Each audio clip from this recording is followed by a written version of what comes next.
आप सब ने बहुत समय तक भारत और पाकिस्तान के बीच क्रिकेट मैच का इंतजार किया और भारत और पाकिस्तान का क्रिकेट मैच हो रहा हो और वो भी संडे के दिन, इससे बड़ा और क्या हो सकता है। भारत के लोग भी बहुत उत्साहित थे, पाकिस्तान के लोग भी इस मैच को देखना चाहते थे और इस मैच को लेकर इतनी हाइप क्रिएट की गई कि पूरी दुनिया इसका इंतजार कर रही थी और टीवी पर और बाकी माध्यमों पर भी इसकी जो व्यूअरशिप थी वो जबरदस्त थी। लेकिन भारत और पाकिस्तान के मैच के बाद क्रिकेट पर कम बात हो रही है और बाकी के गैर जरूरी मुद्दों पर ज्यादा बात हो रही है। यानी इस मैच के बाद एक नई बहस छिड़ गई। कहा तो यह जाता है कि खेल दो देशों को जोड़ता है, लेकिन ऐसा लगता है कि इस मैच के बाद पहले के मुकाबले कड़वाहट और बढ़ गई है। मोहम्मद शमी की मुसलमान होने की वजह से फर्जी ट्रोलिंग हुई और एक ऐसी छवि बनाने की कोशिश हुई कि भारत में मुस्लिम खिलाड़ियों के लिए हालात अच्छे नहीं हैं। आज इस पूरे मुद्दे पर बात करने के लिए हमारे साथ होंगे भारतीय क्रिकेट टीम के पूर्व खिलाड़ी और आप सब के चहेते मोहम्मद कैफ। और आज हम उनकी तरफ से ये कहना चाहते हैं, his name is Mohammad Kaif and he is a proud Indian. आज मोहम्मद कैफ आपको बताएंगे कि भारत में एक सच्चे मुसलमान होने का मतलब क्या है। 24 अक्टूबर को हुए मैच में भारत के पाकिस्तान के हारने के बाद मोहम्मद शमी की मुस्लिम होने की वजह से, उनके धर्म की वजह से फर्जी ट्रोलिंग हुई थी। पाकिस्तान के कुछ ट्विटर हैंडल से शमी के खिलाफ मुट्ठी भर ट्वीट हुए और हमारे ही देश के कुछ ब्लू टिक वाले अकाउंट्स ने इस ट्रोलिंग को हाथों हाथ ले लिया और फिर एक ये छवि बनाने की कोशिश की गई कि भारत में मोहम्मद शमी को जानबूझकर परेशान किया जा रहा है, उनकी ट्रोलिंग की जा रही है उनके धर्म की वजह से। इसके बाद आज मोहम्मद कैफ ने जी न्यूज पर एक ब्लॉग लिखा है हमारी वेबसाइट पर और उस ब्लॉग में उन्होंने बहुत अच्छी बातें लिखी हैं और आज वो ब्लॉग मेरे पास है। वो इस लेख में ये बताते हैं कि एक बार जब वो पाकिस्तान के दौरे पर खेलने के लिए गए थे तो वहां बहुत सारे लोग उनसे ये जानना चाहते थे कि भारत में एक मुसलमान होना कैसा होता है और इस सवाल का उन्होंने क्या जवाब दिया था वो इन्होंने इस ब्लॉग में लिखा है। और ये ब्लॉग हम कहेंगे कि सबको पढ़ना चाहिए और ये ब्लॉग आपको znews.com पर मिलेगा। इस ब्लॉग पर बात करने के लिए और मोहम्मद शमी के साथ जो कुछ हुआ उस पर बात करने के लिए इस समय मोहम्मद कैफ हमारे साथ मौजूद हैं लाइव। तो कैफ भाई, आपका बहुत बहुत स्वागत है जी न्यूज पर।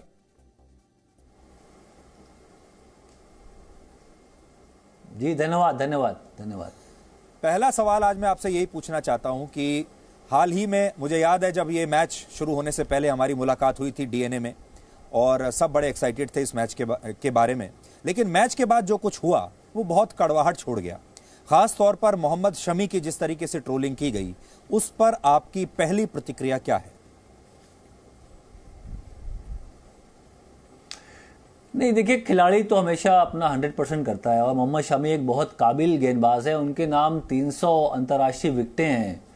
तो देखिए, एक अकेले की वजह से टीम तो नहीं हारती। तो मेरे ख्याल से ये जो भी आप ट्रोल की बात कर रहे हैं या जो प्लेयर्स हैं, खिलाड़ी हैं, उनको ऐसा नहीं करना चाहिए क्योंकि ये हार जीत तो होती है और भारत ने पाकिस्तान को पहले कई बार हराया। ऐसा नहीं कि हम उनसे हमेशा हारते हैं। एक एकाध मौका था जहाँ पाकिस्तान जीत गया, पर इसमें एक प्लेयर को पकड़ के उसको आप उसको ट्रोल करो, उसको गलत सलत बोलो। लोग धर्म की बात कर रहे हैं, लोग बोले हैं देश से निकल जाओ।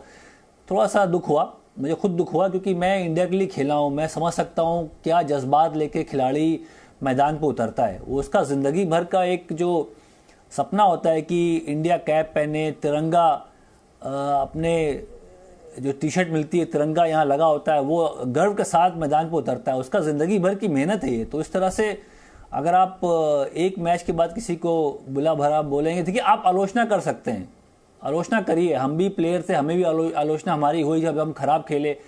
हम जब आप कोच हैं तो हम भी आलोचना करते हैं। पर ये जात धर्म, हिंदू मुस्लिम और देश से निकल जाओ कहीं और जाके रहो, ये मुझे थोड़ा सा मुझे आश्चर्य हुआ कि ऐसे भी लोग हैं जो इस तरह से बात कर सकते हैं। जी, आपने अपने ब्लॉग में एक घटना का जिक्र किया है 2004 में जब आप भारतीय टीम में थे और टीम पाकिस्तान खेलने के लिए जा रही थी और आपकी जाने से पहले मुलाकात हुई टीम की उस समय प्रधानमंत्री अटल बिहारी वाजपेयी से और वाजपेयी जी ने आपको पाकिस्तान जाने से पहले कहा जी जी। खेल भी जीतना और दिल भी जीतना। और आपने हमेशा एक खिलाड़ी के तौर पर यह कोशिश की कि खेल भी जीतो और दिल भी जीतो। लेकिन आपसे सीधा सवाल मैं ये पूछना चाहता हूं कि इस बार पाकिस्तान ने खेल तो जीत लिया, लेकिन क्या उन्होंने दिल भी जीता?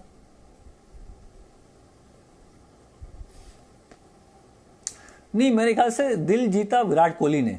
दिल जीता विराट कोहली ने, क्योंकि जब भारत हार गया तो बाबर आजम के पास उन्होंने हाथ मिलाया। हाथ मिला के रिजवान को उन्होंने उनकी पीठ थपथपाई। तो ये स्पोर्ट्समैन स्पिरिट दिखाया। खेल में हार जीत होती है और बहुत बुरी तरह से हारी भारत, फिर भी विराट कोहली के चेहरे पे थोड़ी सी मुस्कुराहट थी कि चलो आज हम अच्छा नहीं खेल पाए, पाकिस्तान अच्छा खेली, मुबारक हो बाबर आजम। ये उनका एटीट्यूड था और मुझे बहुत पसंद आया। और 2004 की आप बात करें तो हमारे प्रधानमंत्री उस वक्त अटल बिहारी वाजपेयी साहब ने ये हमको संदेश दिया था। हम सब उनसे मिलने भी गए थे जब हम पाकिस्तान दौरे से पहले उनके आवास गए थे। आवास में उन्होंने हमको इनवाइट किया था चाय पे, पूरी टीम वहाँ थी, सौरव गांगुली कप्तान, सचिन तेंदुलकर, राहुल द्रविड़, सब वहाँ मौजूद थे। उन्होंने बड़े प्राउडली हमको बोला कि खेल भी जीतना है और दिल भी जीतना है। ये प्रधानमंत्री की वाणी थी, उनके ज़बान से बात निकली। और हम जब पहुंचे तो हम क्रिकेट के एम्बेसडर के रूप में वहां पहुंचे कि हम खेलने भी आए हैं जीतने के लिए, और यहाँ प्यार का भी संदेश लेके आए। लोगों से मिलेंगे, आवाम से मिलेंगे, जो प्लेयर्स हैं उनके साथ हम प्यार मोहब्बत की बातें करेंगे। ये इस तरह से हमारा एक जो एटीट्यूड था हम उसके उस तरह से उतरे पाकिस्तान। जी, आप एक इंडियन मुस्लिम के तौर पर पाकिस्तान गए खेलने के लिए, भारतीय टीम में आप खेल रहे थे। पाकिस्तान के बहुत सारे लोग आपसे जानना चाहते होंगे, पाकिस्तान के लोग, वहां के खिलाड़ी एक इंडियन मुस्लिम होने के नाते आपसे क्या पूछते थे, क्या बात करते थे? जी नहीं, देखिए पाकिस्तान की जो आवाम है बहुत बहुत हम लोग को बड़ा प्यार दिया। 2004 में हमें याद है कि कोई भी आप अगर शॉप में जाते हैं, कुछ खाना खाया या कुछ शॉपिंग करी, तो वो उनका कहना है कि अरे आप तो हमारे मेहमान हैं, आपसे हम क्या पैसे लेंगे। पैसे भी नहीं लिए। बहुत सारे ऐसे वाक़ये हुए जहां हमको लगा कि यार हम थोड़ा डरे हुए थे। बहुत साल के बाद पाकिस्तान गए, मैं तो पहली बार वहां गया था, पर वहां की आवाम भी, जनता भी जानना चाहती है कि भारत में क्या होता है, इंडिया में लोग कैसे रहते हैं, स्पेशली मुसलमान कैसे रहते हैं वहाँ। तो बहुत बार सवाल हुआ मुझसे कि आप कैसे लोग आपसे बिहेव करते हैं। मैंने कहा भाई मैं 2000 में भारत का कप्तान था। जब हम अंडर 19 वर्ल्ड कप जीते तो मैं कप्तान था, और हमारे जो राष्ट्रपति हैं वो अब्दुल कलाम साहब हैं। तो थोड़ा सा मुस्कुराए और बस इतना ही थी मुस्कुराहट, उनका आंसर था। लेकिन उनके मन में क्या इंप्रेशन रहता है? क्या उन्हें इस बात का डर रहता है कि वहाँ हालात ठीक नहीं हैं भारत में मुसलमानों के लिए, या आपको लेकर चिंतित रहते थे? क्या आपसे क्या सुनना चाहते थे वो? सुनना चाहते थे कि शायद दिक्कत में होंगे भारत में, इसलिए वो जानना चाहते थे कि कैसे आप रहते हैं वहाँ, मुसलमान को कैसे वहाँ ट्रीटमेंट मिलता है। तो मैंने उनको बताया कि खिलाड़ी के तौर पे हमारा काम खेलना है, हम चाहते हर मैच जीतें, हम चाहते अपना 100% करें। और आपके सामने है, अगर आप अच्छे प्लेयर हैं, अच्छे काबिल प्लेयर हैं, तो आप कप्तान ही बनते हैं और आप राष्ट्रपति ही बनते हैं। इसमें जात पात धर्म कहीं नहीं आता। क्या कभी किसी पाकिस्तानी क्रिकेट खिलाड़ी ने भी कभी आपसे इस तरह का सवाल किया, पूछा आपसे?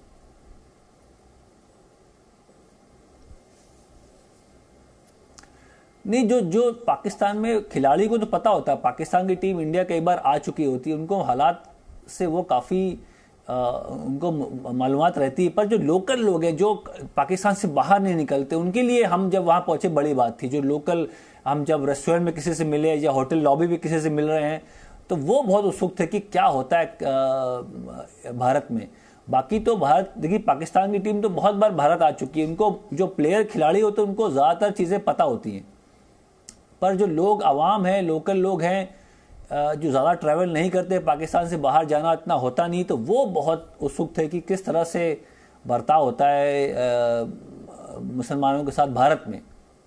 जी, कैफ साहब, जी न्यूज़ लगभग 180-190 देशों में जाता है, और आप जानते हैं एक पूरा एक वर्ग ऐसा है जो कि इस बात पर विश्वास करना चाहता है और बाकी लोगों को भी ये छवि पेश करना चाहता है कि भारत में मुसलमान सुरक्षित नहीं है, भारत सही मायने में सेक्युलर नहीं है। और वो सब इस समय आपको सुन रहे हैं और आपकी ये बातें उन्हें बड़ी चुभ रही होंगी, क्योंकि आप उनके पूरे एजेंडे को नष्ट कर रहे हैं, डिस्ट्रॉय कर रहे हैं। आपसे हम, पूरी दुनिया जो सुन रही है उसके लिए जानना चाहते हैं कि आप एक मुस्लिम प्लेयर हैं, इस्लाम को मानने वाले प्लेयर हैं, क्या कभी आपको ऐसा लगा भारत में कि आपके साथ कोई पार्शियलिटी हुई है? कहीं आपको इस बात का खामियाजा भुगतना पड़ा कि आप इस्लाम को मानते हैं? कहीं आपको इस बात के लिए कम मौके दिए गए, या आपके साथ लोगों का व्यवहार उतना अच्छा नहीं रहा, प्यार में कोई कमी नहीं? आप अपने तजुर्बे से आप हमें बताइए और दुनिया को भी बताइए। नहीं, मैंने आपको बताया जो उत्तर मैंने पाकिस्तान की आवाम को दिया था कि मैं अंडर 19 वर्ल्ड कप भारत का प्रतिनिधित्व कर चुका हूं बतौर कप्तान, और हमारे जो राष्ट्रपति हैं वो एपीजे अब्दुल कलाम साहब हैं। तो वही आंसर मैं आपको भी देना चाह रहा हूं, जो सुनने वाले लोग हैं उनको भी देना चाह रहा हूं कि आप में काबिलियत है, आप काबिल हैं, आप मेहनती हैं, आप में स्किल है, तो और जौहर दिखा सकते हैं मैदान में। खिलाड़ियों की बात कर रहा हूँ मैं सिर्फ बतौर यहाँ जो रिप्रेजेंटेशन है मेरी, वो बतौर खिलाड़ियों के तौर पे आया हूँ, क्योंकि जो शामी के साथ जो ट्रोलिंग हो रही है, मेरा आने का मकसद सिर्फ वही है कि बतौर खिलाड़ी मैं क्या संदेश दे सकता हूँ। जो लोग ट्रोल कर रहे हैं, जो लोग गलत फहमी में हैं, उसमें बहुत अच्छे लोग भी हैं जो शामी को सपोर्ट भी कर रहे हैं, उनकी जो अच्छी बातें वो बता रहे हैं, वो काबिल प्लेयर हैं शामी। तो जो ट्रोलिंग वाले जो इलाका है वो बहुत छोटा है, 100-200 लोग होंगे, पर भारत की करोड़ों जनता उनको सपोर्ट कर रही है। इसलिए मुझे खुशी हुई, और इसलिए मैं आया भी हूँ टीवी पे ये बात बताने की कि अच्छे प्लेयर की यहाँ कदर है। छोटे मोटे थोड़े बहुत जो ट्रोल करते हैं उससे इतना परेशान नहीं होना चाहिए, पर सही लोग भी, जो रियल फैन है वो शामी को अच्छी बातें बोल रहे, बैक कर रहे हैं। इसके बाद मुझे बड़ा खुशी है, मुझे अच्छा लगा। और आपने बताया पार्शियलिटी की बात, तो मैंने बोला आपको कि आप में काबिलियत है, आप अच्छे हैं तो आपको मौका मिलेगा। जी, आपने अपने ब्लॉग में लिखा है, my wife is a Hindu and at our home there are celebrations and feast for both Eid and Diwali. और एक पेरेंट्स के तौर पर भी आप अपने बच्चों को दोनों धर्मों के बारे में शिक्षा देते हैं। और आखिरी लाइन बड़ी आपकी इंटरेस्टिंग है, वो लोगों को मैं पढ़ के सुनाना चाहता हूं। आपने लिखा, I better get going as I need to help Pooja with cleaning our house before Diwali. तो दिवाली से ठीक पहले आपके घर में अभी तैयारी भी चल रही है और आप अपने घर की सफाई भी कर रहे हैं। उसके बारे में आप बताइए, because you are a unique couple, और ये एक बहुत अच्छा केस स्टडी हो सकता है पूरी दुनिया के सामने। नहीं, मुझे तो बड़ा गर्व है कि मैं भारत जैसे देश में पैदा हुआ और मुझे हर तरह की अलग अलग संस्कृति जानने का मौका मिला। मैं तो इलाहाबाद से आता हूँ, प्रयागराज उसका नाम अभी हो गया है। तो वहाँ तो दशहरा, दिवाली, होली, ईद, इतने लोग मिल के मनाते थे, मिल के। मेरा तो एक्सपीरियंस ही वही है, तजुर्बा जो मैं शेयर करता हूँ अपनी वाइफ से, जो मेरे वाइफ साइड की फैमिली है उनको बताता हूँ। तो मैं जहाँ से अपब्रिंगिंग, वहाँ तो सारे धर्म के लोग, हिंदू मुस्लिम, साथ में मिल के फेस्टिवल मनाना। हमारे यहाँ जो हमारे क्रिकेट के ग्रुप था वो ज़्यादातर संगम के आसपास काम करता था। वो हमारे घर पे आके सेवई खाना, बैठना, सेलिब्रेट करना, इस तरह से, इस कल्चर से मैं आया हूँ। तो मैं अपने आप को बहुत एक नसीब वाला मानता हूँ कि मैं इस देश में, मैंने हिंदू कल्चर भी देखा, मैंने मुस्लिम कल्चर भी देखा, और अपने बच्चों को वही सिखा रहा हूँ कि दिवाली भी मनानी है, होली भी मनानी है, ईद भी मनाना है, और सबसे के साथ मिलजुल के रहना है।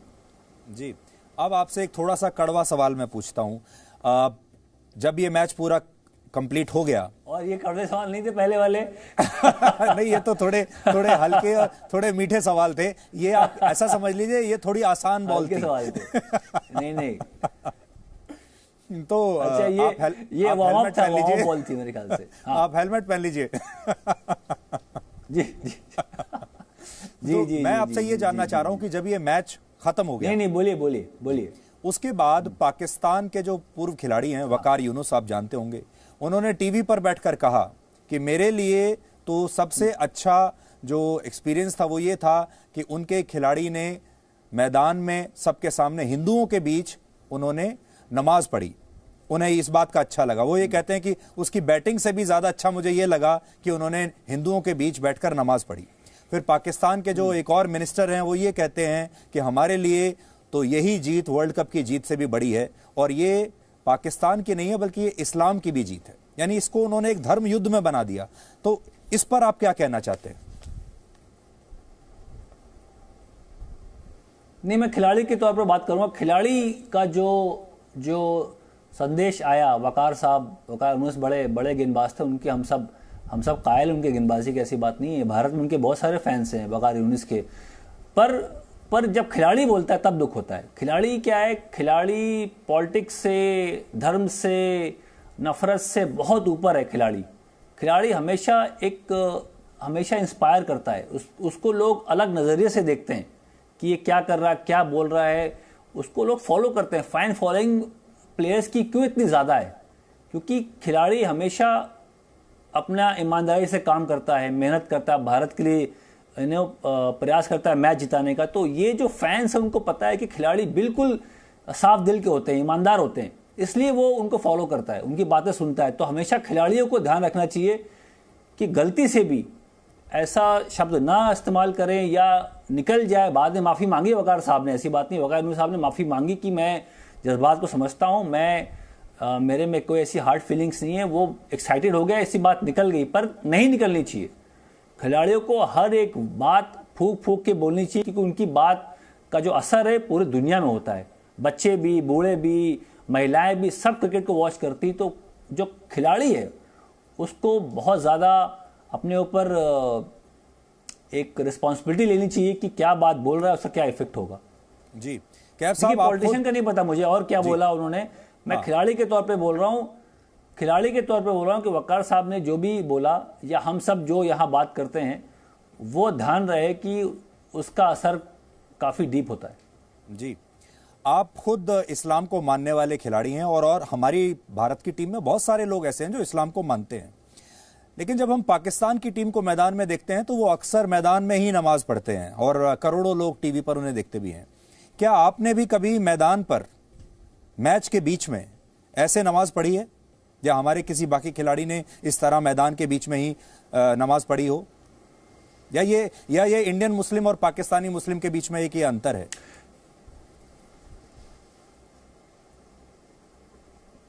नहीं, देखिए, ये मैं खुद भी कंफर्टेबल नहीं था कि मैं अपनी जो प्राइवेट चीज़ है, या जो मेरा 5-10 मिनट का टाइम होता है जहां मैं अल्लाह से कनेक्ट करता हूं, या अच्छे ख्याल आते हैं, या अपना फोकस रखना चाहता हूं, वो काम मैं बिल्कुल प्राइवेट रखता हूं। वो 10-15 मिनट का जो मेरा अपना मेडिटेशन है, वो मेरा अपना खुद का है। मैंने कभी खेलते वक्त भी कभी किसी के ऊपर थोपा नहीं कि मैं ड्रेसिंग रूम में नमाज पढ़ रहा हूँ या ग्राउंड पे कर रहा हूँ। ये बहुत प्राइवेट मसला होता है, उसको आप अपने पास ही रखें। और जो लोग करते हैं उसमें मुझे कोई दुख नहीं है, उनका अपना कॉल है, उनकी अपना तरीका है उसको फॉलो करने का। पर मैं नहीं मानता, मैं अपने बच्चों को नहीं बोलूँगा कि जो आपका धर्म है या नमाज है या पूजा पाठ है, उससे किसी का सामने बहुत शो ऑफ करने की ज़रूरत है, ऐसा नहीं। ये प्राइवेट मसला होता है, मामला होता है, जिसमें आप ध्यान लगाते हैं, गॉड को थैंक यू बोलते हैं कि उनको आपने जो भी चीज़ें, जो भी आपको मिली है ज़िंदगी में, जो कामयाबी हासिल करी, आप हमेशा थैंक यू बोलते हैं, अपने माँ बाप को थैंक यू बोलते हैं, अपने फैमिली वालों को थैंक यू बोलते हैं। वो ऐसा टाइम होता है जो बहुत प्राइवेट माहौल होता है। मैं तो भीड़ में इतना कंफर्टेबल नहीं होता, मुझे चाहिए अपना एक सुकून, एक कोना जहां मैं अपना ध्यान लगा सकूं 15-20 मिनट। जी, हमने भी कभी किसी इंडियन प्लेयर को, चाहे वो किसी भी धर्म को मानने वाला हो, हमने कभी किसी इंडियन प्लेयर को फील्ड में मैच रोक के हनुमान चालीसा पढ़ते हुए नहीं देखा। हमने कभी किसी को, इंडियन प्लेयर को, कभी नमाज पढ़ते हुए भी नहीं देखा। हमारी टीम में क्रिश्चियंस भी खेलते हैं, उन्हें भी हमने कभी ऐसा नहीं देखा कि वो फील्ड में ही बैठकर अपने धर्म की कोई भी रीति रिवाज निभा रहे हों। हमने ये भारतीय टीम में कभी नहीं देखा, लेकिन दूसरी टीम्स में भी नहीं देखा। लेकिन ये पाकिस्तान की टीम में हमें ये देखने को बहुत मिलता है। इसकी कोई आप विशेष वजह देखते हैं? नहीं, वजह तो मुझे नहीं पता, पर वो रिजवान साहब का जो वो नमाज जो पढ़ी रिजवान साहब, तो वो ये नहीं कि सिर्फ इंडिया के खिलाफ ही पढ़ते हैं, वो हर मैच में वो काम करते हैं। तो ऐसा नहीं कि इंडिया के खिलाफ खेल रहे हैं तो कुछ अलग से वो शो ऑफ कर रहे हैं या नमाज पढ़ रहे हैं, या ऐसा नहीं। उनका वो रूटीन था, वो हर मैच वो नमाज पढ़ते हैं, जब भी उनको ब्रेक मिलता है वो 2 मिनट का नमाज पढ़ते हैं। पर जैसे मैंने बोला, ये बहुत प्राइवेट मसला है, मामला है, अपने खुद के दायरे में रख के इसको आप करिए, किसी को दिक्कत ना हो, बहुत ध्यान रखना होता है। ऐसे स्पेशली इंडिया ऐसी कंट्री में जो जो मल्टी कल्चर्ड है, मतलब यहाँ हिंदू भी हैं, यहाँ मुस्लिम भी हैं, यहाँ सिख भी हैं, सबका अपना अपना तरीका है धर्म को मानने का, तरीका है काम करने का। तो हम सबको बहुत ही सेंसिटिव तरीके से इसको लेना चाहिए और हर धर्म को कोई रिस्पेक्ट करना चाहिए। ये मैंने बचपन में सीखा, ये मेरे माँ बाप ने सिखाया और ये हर मेरे जो सीनियर प्लेट थे उनसे ही मैंने सीखा कि सबको एक साथ मिलके, ये ऐसी कंट्री इंडिया जो हम सब किस्मत वाले हैं कि ऐसे मल्टी कल्चर में जहाँ आपको आप पैदा हुए और ज़िंदगी बिताने का मौका मिल रहा है। जी, अब आपसे आखिरी सवाल ये है मेरा कि आप मोहम्मद शमी के लिए, उनको समर्थन देने के लिए आज हमारे साथ टीवी पर आए हैं। मोहम्मद शमी इस समय तो मुझे लगता है हमें नहीं देख पा रहे होंगे क्योंकि वो अपनी प्रैक्टिस में बिजी होंगे, लेकिन उन तक किसी ना किसी माध्यम से ये क्लिप पहुंच ही जाएगा, सोशल मीडिया के जरिए उनके फ़ोन पर ज़रूर पहुंचेगा। तो मैं आपका अपना एक संदेश मोहम्मद कैफ के लिए क्या होगा, यानी माफ़ कीजिएगा, मोहम्मद कैफ मोहम्मद शमी के लिए क्या कहना चाहते हैं? अंग्रेजी में इसका मैं कैप्शन दूंगा, मोहम्मद कैफ ऑन मोहम्मद शमी। देखिए, बहुत सारे ऐसे फैंस हैं मोहम्मद शमी के जो उनके गेंदबाजी के बहुत कायल हैं, मैं भी उनमें से एक हूँ। बहुत शानदार गेंदबाज है, बहुत बेहतरीन गेंदबाज है। ऐसे गेंदबाज बार बार आते नहीं हैं। ये भारत किस्मत वाला है कि ऐसे गेंदबाज उनको मिले। शमी हो गए, बुमराह हो गए, ईशांत शर्मा हो गए, अश्विन हो गए, ये सब के नाम 300-400 विकेटें हैं भारत के लिए। तो मेरे ख्याल से एक आध मैच खराब होता है सबका, और सिर्फ शमी का अकेले का मैच खराब नहीं था, वहाँ बुमराह भी थे, उनको विकेटें नहीं मिली, वहाँ वरुण चक्रवर्ती थे, भुवनेश कुमार, तो उनको विकेटें नहीं मिली। तो सबका दिन खराब था, बल्लेबाजी अच्छी नहीं हुई, ओपनिंग पार्टनरशिप नहीं हुई। तो वो दिन एक खराब दिन था भारत के लिए। तो इसमें सिर्फ एक प्लेयर को टारगेट करना वो अच्छी बात नहीं। मोहम्मद शमी, हम सब आपके साथ हैं, अपने गेम पे फोकस करिए। आने वाला मैच बहुत महत्वपूर्ण है, बहुत इंपॉर्टेंट है, वहाँ आइए, विकेट लीजिए, मैच जिताइए भारत को, और भारत वर्ल्ड कप के फाइनल में पहुंचे। कैफ साहब, बहुत बहुत शुक्रिया। और भारत अगर वर्ल्ड कप के फाइनल में पहुंचेगा तो आप तो हमारे साथ रहेंगे ही, हम मिलकर उसका विश्लेषण भी करेंगे। लेकिन आज के लिए आपका बहुत बहुत शुक्रिया। और जैसा कि आपने अपने ब्लॉग में लिखा था, आप दिवाली की तैयारी कर रहे हैं, घर में इस समय आपके साफ सफाई चल रही है, तो आपको पहले से एडवांस में हम शुभ दीपावली, हैप्पी दिवाली की बहुत बहुत शुभकामनाएं आपको देना चाहते हैं। हैप्पी दिवाली। जी, शुक्रिया आप सभी को भी। Thank you, thank you, thank you, thank you so much. तो मोहम्मद कैफ जो कि भारतीय क्रिकेट टीम में खेल चुके हैं, आज वो मोहम्मद शमी पर बात करने के लिए हमारे साथ आए, आप सबके बीच में आए और आप सबसे वो कुछ कहना चाहते थे, बताना चाहते थे। और हमें उम्मीद है कि सिर्फ भारत में नहीं, पाकिस्तान में भी और पूरी दुनिया में लोगों ने उनकी बातों को समझा होगा और ये जाना होगा कि भारत जो है वो कैसा देश है और वहाँ सबके लिए बराबर के मौके हैं।